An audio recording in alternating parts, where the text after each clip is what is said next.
2,000 miles. Who would have believed it? Okay. Welcome to Rhino Ramps 13, I think it is, 14. I really need to keep better track. Anyway, I finally figured out that this sound that Herr Cougar's making is not the tires humming, it's a wheel bearing. So I wanted to record that wheel bearing sound.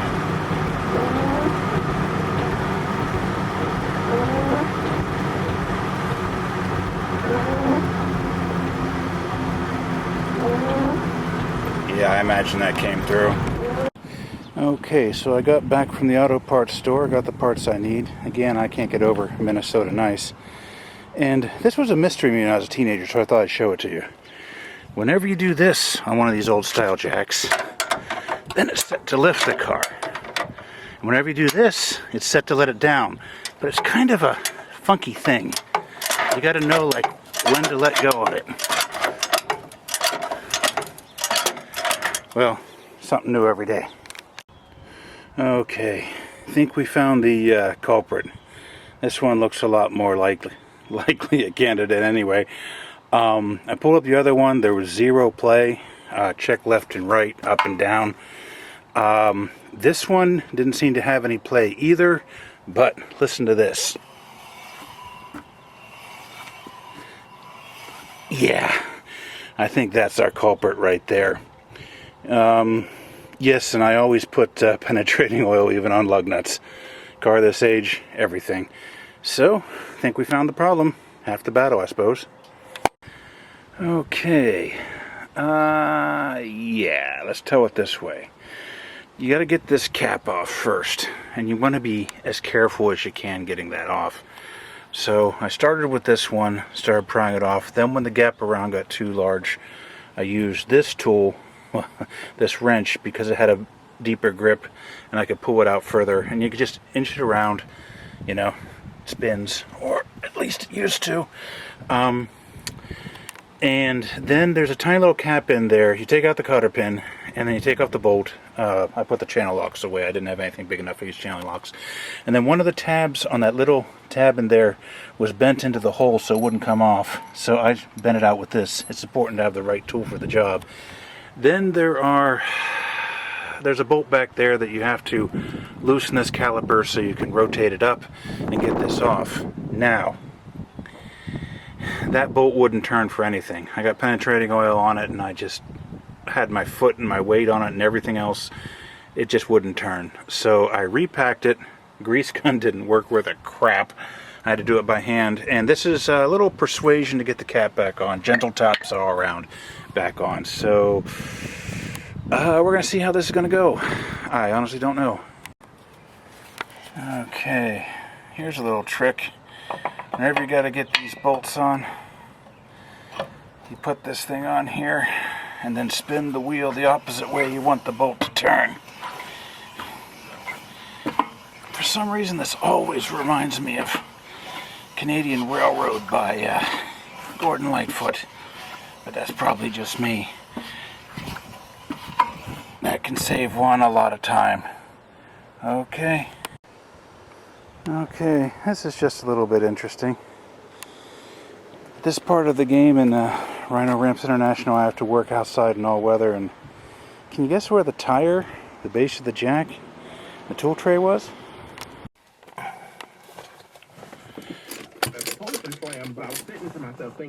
Thought I'd take her for a drive here, see where we're at. Yeah, next thing is I gotta fix that idle. Something ain't right there. I think that's the California emissions causing problems 45 years ago, and it's still causing grief. Okay, here we go. I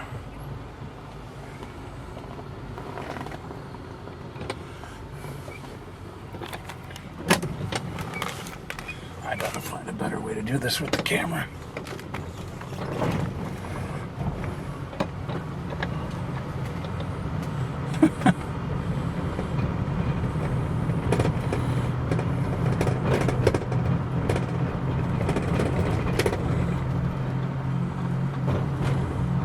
there's that bearing. I didn't fix anything.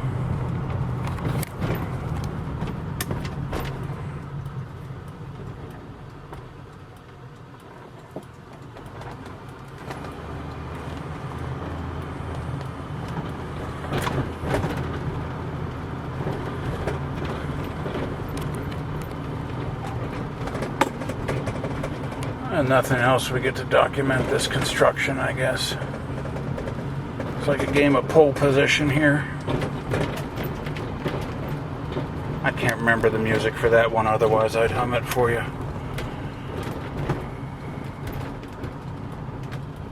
Wow. Nice thing about Minnesota is, I mean, their construction workers don't muck about, man. They get things done at an incredible pace. In Pennsylvania, you know, they'd be milking these things for months, and here you turn around and they're done. Little anecdote here. A state trooper in Pennsylvania talked to him about greasing a wheel bearing. My dad was on the opinion that the more grease the better, and the cop said, well, no, he says, because the excess comes out and gets on the road. Now, depending on where you are in the country, you might find it hard to imagine, you know, cops being a positive force. But I'll tell you what, state troopers in the 70s in Pennsylvania were some of the world's finest. And I gotta admit, the cops here in Owatonna are really cool too. Okay. There's that bearing. It is quieter though. I think we're going to risk the trip out to Rochester tomorrow. I got to get out to Rochester for a couple of things. This is, of course, Rochester, Minnesota, not New York. And, oh, yeah, there's that bearing when I let off. Okay. Anyway, I guess that's going to wrap it up for this one, guys.